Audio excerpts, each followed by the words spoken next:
January 22nd, 2013. We're going to be near downtown Mill Valley talking to Russ the barber. And I'm Tim Amyx, president of the Mill Valley Historical Society, running the interview along with my camera assistant, who happens to be my daughter Nicole Amyx. And behind her there is Russ, and we're going to go sit down and talk with Russ as he cuts my hair and asks about his thoughts on being a barber in Mill Valley. Yeah, it's nice seeing you, Tim, as always. Well, let me start off by asking this. As you tell me, Russ, how long have you been here? And when did you get the place, and how long have you been here? Well, I've been here since I bought the barber shop in 1970 and in November, and I came from San Francisco at Clay and Sampson Street. I managed and cut hair in that barber shop for 10 years. Your brother, right? No, my brother's shop was over in East Bay. I worked with a gentleman by the name of Tony Moda, and we had a shop where the Operations Center building is around the corner from the Transamerica building and Taddish's restaurant. And so it was very good to be in San Francisco. The people were great. That was brand new at that time. One of the Transamerica buildings? Yes, it was. Yeah, the Transamerica building, when I bought the shop, they were driving the pile for it. Now, the Alcoa building was kind of the new development in San Francisco at the time. So I guess you want a short haircut, Tim? Oh, take about half of what's there off. Okay, it's not good. more. It's okay to leave it a little short because it comes back fast. Okay, but the owner of the shop was cutting hair in the Alcoa building, and he closed that shop up, so he came back to the shop that I was managing in San Francisco. So very fortunate for me, this shop became available. A gentleman by the name of Bill Bowen owned this barber shop, and he was a native son of Mill Valley, thought of very highly, a super gentleman. So you took over for a long time, barber, who had been here ahead. Yes, and Bill was, like say, a native son, that he was into baseball and spent a lot of time with the kids. So Bill, this business was a little too confining for him, so he luckily for me, he sold the shop to me, and he got out of the business to go into landscaping. How did you hear about it? It was the Chronicle newspaper had a regular column for barbers and beauty shops. So, and I think they had an exclusive on that, so it was listed when I came over to see it. I had a daughter that was about 2 years old at the time, and you were a young dad. Yeah.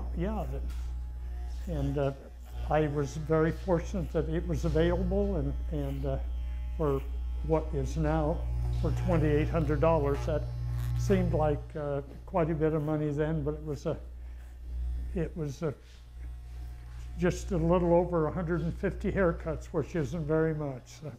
And how did you get your training before that? How did you? I'd gone to barber school, and I worked for an engineering company in Phoenix, Arizona, and I worked a graveyard shift. I was a pneumatics control air and gas turbines technician, and I worked the graveyard shift from midnight to 6:30 in the morning. So I went up and went to barber school after I worked that evening. So I was able to finish school. I went part-time, but I was able to finish school. It was 1,150 hours, which 40 hours a week probably turned out to be short of 30 weeks.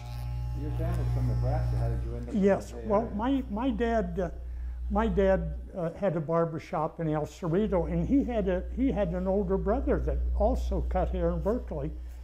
Surprisingly, I have a customer that comes in here that said that he and his family went to that barber shop, and they were right across the street from the original Pete's Coffee Shop. So he had died from leukemia in 1951, so I'd almost forgotten Whit, which they called him Curly because he had 10 times more hair than I had. So you followed your dad out from Nebraska? How did your dad end up? Well, my dad came out here before my parents were separated, so when I had an older brother that was had come out, and he was the one that brought my brother, that's a professor in optometry, out, and he has a doctorate in optometry. And he and I came out, and both of us worked for the railroad. The depot agent had trained us, and we were telegraphers on the railroad. So we worked for the Union Pacific, and my brother in Colorado. I worked the main line in Nebraska, but we came out and went to work for the Southern Pacific Railroad. So it sounds so historic, as though you were on the first transcontinental railroad. yeah, well, it was great, because that was when the railroads employed a lot of people. That they had clerks, they had telegraphers that worked, that handed up train orders to all the railroaders. So the railroad was still a mass employer in the country. They employed probably one person where it used to be 30 or 40 or 50. So, but it was a means for my brother and I to come to California and really get employed immediately with the railroad on the West Coast, with our experience with the Union Pacific. So it was a great opportunity for us.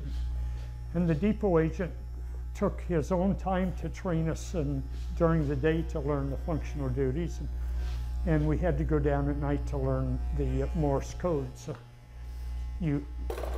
the communications of the train orders that you received were all received on the wire on the Morse code. So you had to know the Morse code. Nicole, what do you see next on the question that I wanted to ask? What led to his job here? What? Led to his job Okay, here? I covered that. The evolution of the game? Read what I wrote and help me remember how to phrase the question. The evolution and Styles, crises, clients, Oh, okay, yeah. So how has the working as a barber in the Valley evolved over the years? Obviously, you had the long hair 70s, and then the crew cuts came and went. How have you evolved with the styles? well, when I was in San Francisco, luckily the people in the financial district got haircuts every 3 weeks, when people in the neighborhoods, the young people, were not getting haircuts. So when I came to Mill Valley, there were 7 or 8 barber shops in Mill Valley. So How many are there now? this is the last one that really is a haircutting, shaving, the old traditional barber shop. Really nice. Yeah, this is the last one, and luckily we draw people from Sausalito, Tiburon, and it's business is good. When I first came over here, I think we were charging somewhere in the neighborhood of $3 or $3.50 for a haircut.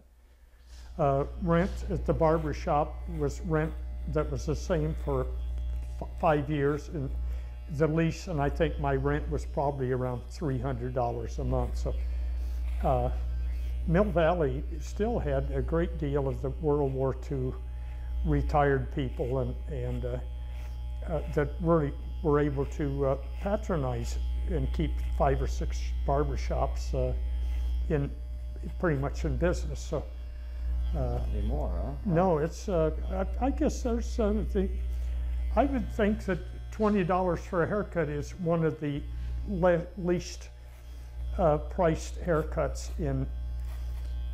I've got people that come for scissor cuts from Tiburon that pay virtually twice that for their service. Who comes to you? Is it mostly older folks? Do you get kids, young adults, women? I think people that want a reasonable haircut, that still want a traditional barbershop haircut. A lot of your style shops, they sell shampoos. Their prices are probably $35 to $40 minimum. So there are people that probably take a half hour to 40 minutes between haircuts. So how long do you anticipate a haircut? usually a haircut's somewhere in the neighborhood of about 20 minutes. And there's a lot of the shorter haircuts take less time than that, but on the average, you can have a person in the chair for about a 20-minute period.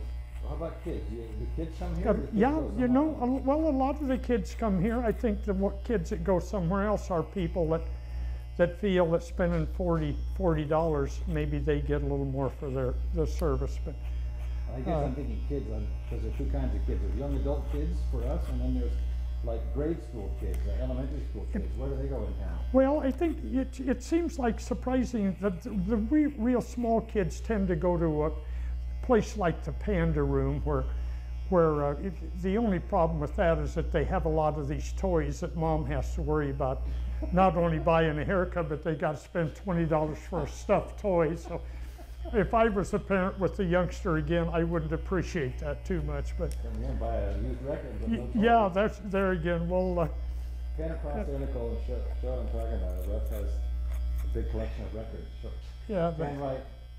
Hello, Nicole, you play a record? yeah. And tell us, Russ, about that. Nicole's looking out the records. Where are those records come Well, from? Why do you have those? the record shops a lot of them came from John, the Village Music uptown, and there's still people that come in and like to browse around through the records. And records to there's a few audiophiles that people are always going to be collectors of records, and the sound sounds better. You know, the equipment is antiquated, but I think it sounds better than a lot of your more modern. The CDs, I think people are moving beyond the CDs. So. Well, when John closed, he had 1,000 and thousands of records, and Oh. a lot of them went to Gary across the street. And what, did a few end up with you here? A few of them, but I didn't get any from him. The ones I got from him were ones that people had bought from him, and his price tag, in many cases, were still on the records, and it was fine, because a lot of cases I sell them for less than John did 4 or 5 years ago. So you will sell a couple records every now and then? Saturday, I sold quite a few Saturday. I was surprised. A couple of people come in, and they must have been collectors that had a business somewhere else, because in several records they bought 2 or 3 of the same ones. So, yeah, my selection is really quite good, and what most people look at that are really collectors, they want the first pressing, and the original pressing, and that's that I could really care less about. You know, I just like The records listening are to records, yeah, you- yeah. What's next, Nicole, that we have?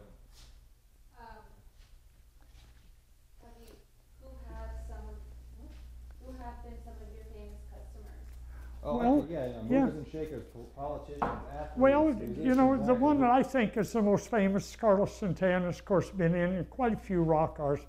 The Truman Capote, I think, is the one that seems to me to be the most novel character, if that's the right. Yes, he come in for a haircut with probably this lady that was probably a very nice lady, but was probably his nurse, and he was quite a gentleman. Of course, You recognize him right away when he came in? yes, I did, because he had the hat on, and the way he talked, you would never, for any Oh, that voice. yeah, the voice was enough to know exactly who he was. It was his trademark, I think, practically, his hat and his manner of speech.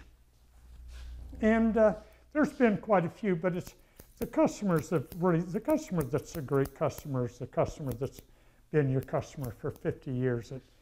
It isn't what you charge people for a haircut, it's people that repeat customers.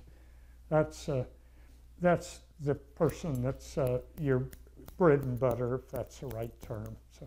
Well, you're somewhat of an old timer now, but when you started, you were a youngster, and so you've seen kids grow up, and you've seen their parents pass on, so you've kind of seen a couple of generations. Yeah, I've had, in some cases, I've had 4 generations. Someone said the other day they wanted to bring their little new youngster in for a haircut. That'd be the 3rd generation. So the Provines, a family's been known around Mill Valley forever.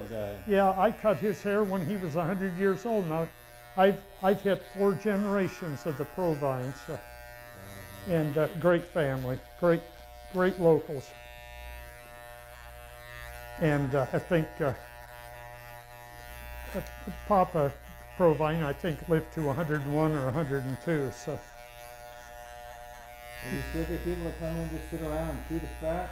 you do, but you have to watch that, because if people see other people in here, they assume they're waiting for a haircut. So with you have to watch not too many, because we do have people that come in for that, and of course we love everybody. So you have to be a little careful on you know.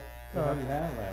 What do you say, or what do you not Well, say? I just tell them that, you know, some cases they'll even come in and sit in the barber chair, and you let them know that if the barber chair has no one in it, then people can deduct that it's available for the next trim. So, but people are nice. This is an area here that's neighborhood, so you get a few people that are demanding, but generally speaking, it's pretty nice that when people come in, occasionally, if they're really in a big hurry, occasionally there are people that will let them go ahead of them. For the longest time, for as long as I can remember, you've always encouraged people to call ahead of time. When did that tradition start? Well,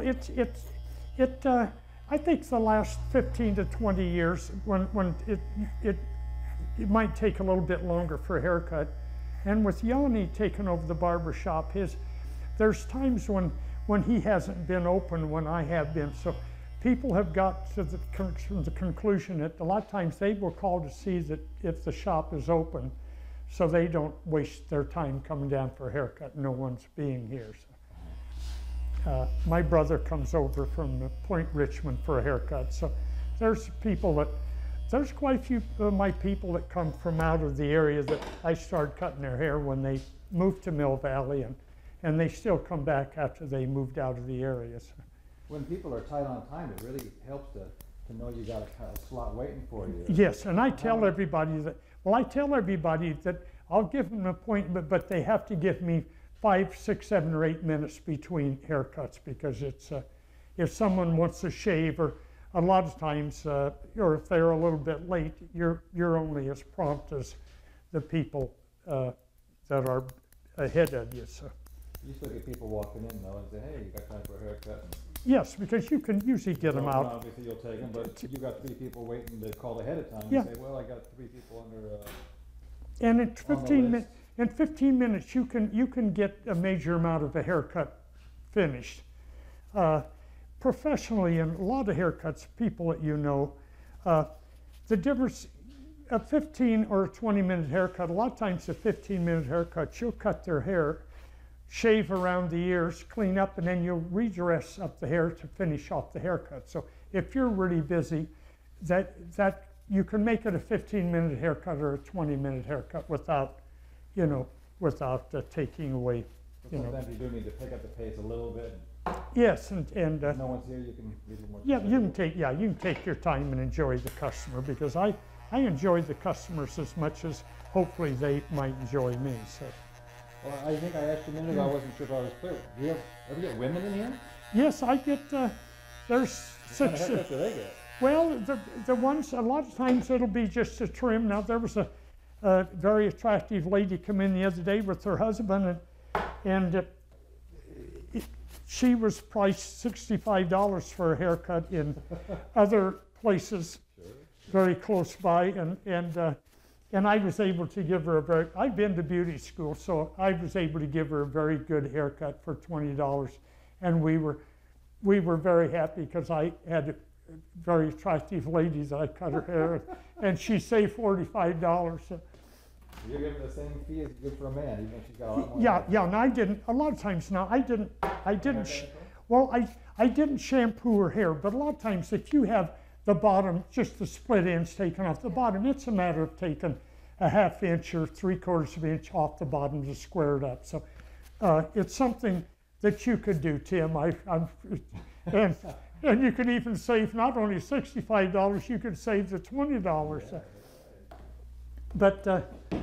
But it's fine. I usually have so many men in here that a lot of times ladies' haircuts do take longer for a trim.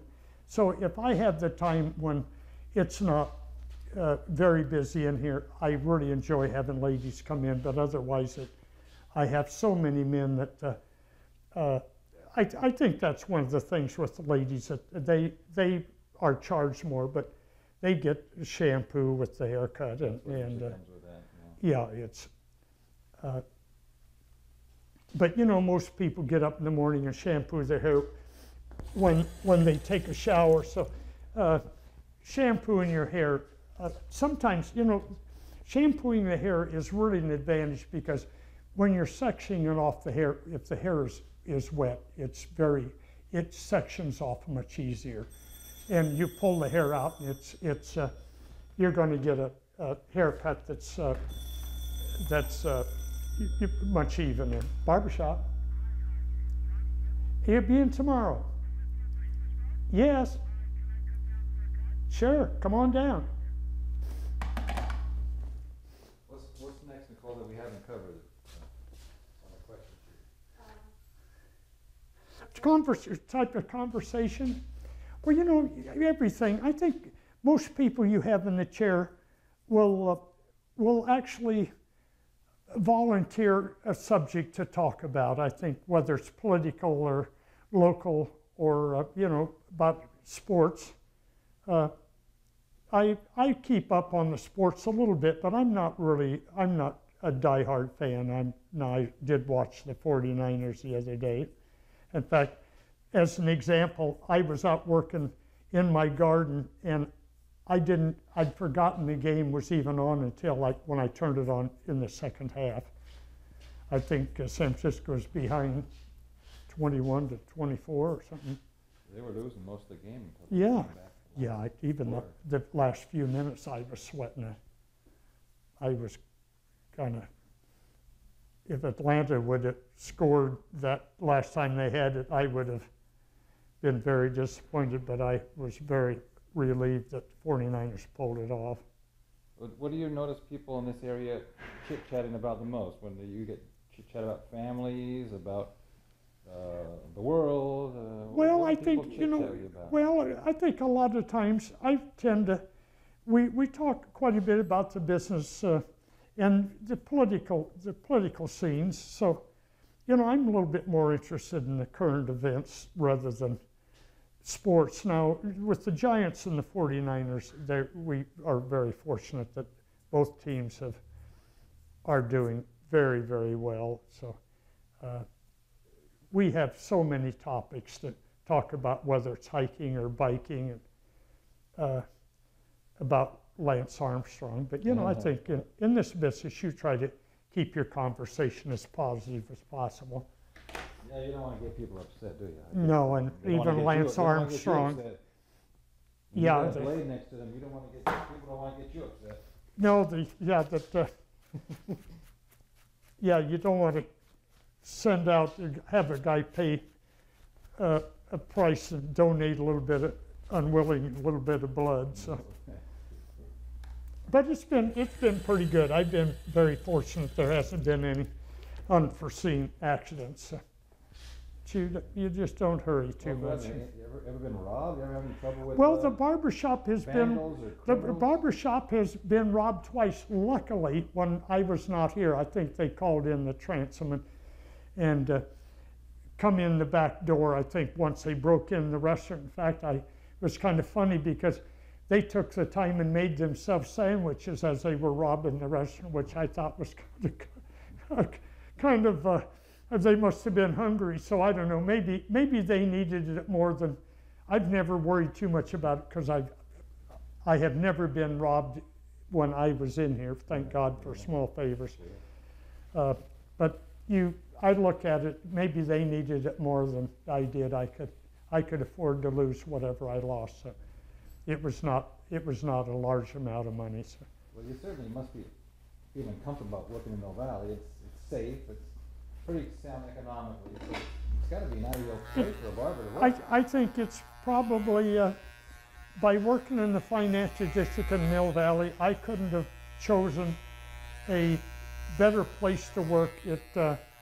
I really feel very fortunate that whoever dictated the places I worked, I feel very, very, very fortunate, because the people here are people of the highest quality. They're never knocking anyone else ethnically, or they're really as good a clientele as you could ever hope for. They're great, great, great people.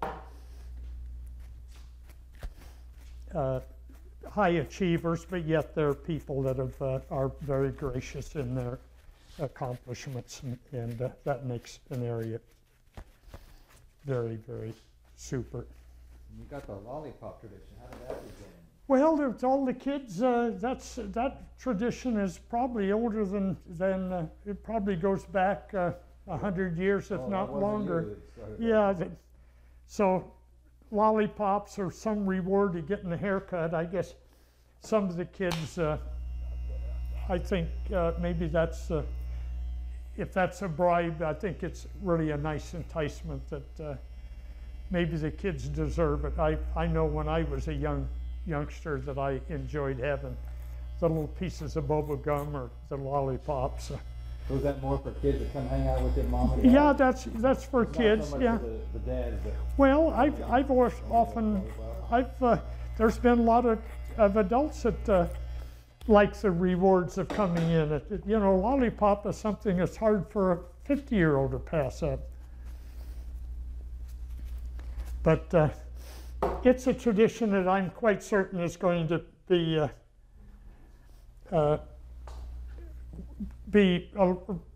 around and active a long time after I'm hung up the clippers. Well, I've been coming here since Nicole was born, since the Yeah, was yeah. born. So 18 years I've been coming in, getting one lollipop for me and one for her. Yeah, that's great. Yeah, and look what that little bit of sugar's done for your daughters. Any other final questions, Nicole, on that chart? We didn't cover, I think we covered the ones I wanted to ask. Well, I think the positive experience is that really how great the people are, and I feel very appreciated because I've been able to make my living on servicing. And you're still hanging in there. How Yeah, old are you so now? I'll be 82 July 2nd, and And you're semi-retired, huh? semi-retired, and I enjoy it. I really enjoy it more. It's once you retire, it's almost like, boy, I've done that, I've accomplished that. Then work becomes work becomes kind of fun. Then, you know, you've successfully completed your time for Social Security and all the demands of the business. But this business with me has never been.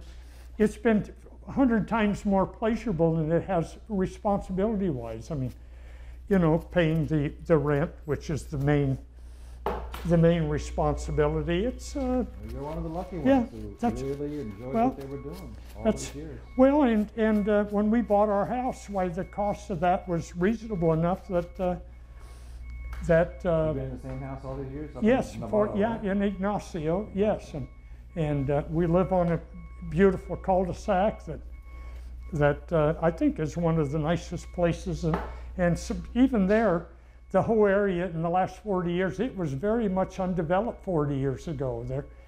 They put in. Yeah, you were up there when the airport. Yeah, days. they've ripped all that out and all the old buildings. So Ignacio has really been almost developed, short of the Hamilton still has a lot of area, but Ignacio has got all new shopping centers. And, Oh yeah, what's that corner called there? yeah, on the Safeway and all the little Yeah. restaurants? That's a good question. I don't. It What's used that to called, be. Nicole? Is it called Ignacio? Yeah. That mall up there where the new Safeway Yeah, is and the Pete's? and where the bowling alley used to be. Nave Lanes. Lanes was there Hey, for how you years. doing, buddy?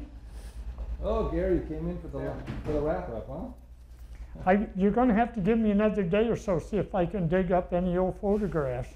Cool. You know, No I've had photographs, and I haven't saved most of them. I looked in some of the old drawers around here, and I don't want to step on your Yeah. interview at all. We're almost done. We Yeah, are done. yeah. So I came down at 2:30. Thank you, Tim. Yeah. I wanted to say hi. 2:33, it is. Yeah. Keep rolling, Nicole. I wanna get this on camera. So, hey, Russ. And, so I wanna ask you this, what's the common tip that people give you these days? I'd say that in most cases, $2 or $5. It's kind of Between two and the, five? yeah, so, And what's the normal cut these days? well, it's $20, so, you know, so it's, that's one of the things that makes this area very nice. So if I give you 20 for the cut, Yeah, and 10 as a tip, would that be that would considered be, a good that tip? would be very good tip. There you go. Yeah, thank you, Tim. Thanks for having us over. Thank you. It's Can I get always, a lollipop from sure, you, camera operator? it's always good seeing you. You know, you're always, yeah. Where do you want I should have you come in here 7 or 8 times a day, and we'll just have you as a shill. do that again? Yeah, Oh, a $10 tip? yeah, Isn't sure, that what kind of. everybody does? Yeah, and I'm going to sweep the floor because I've been busy enough that.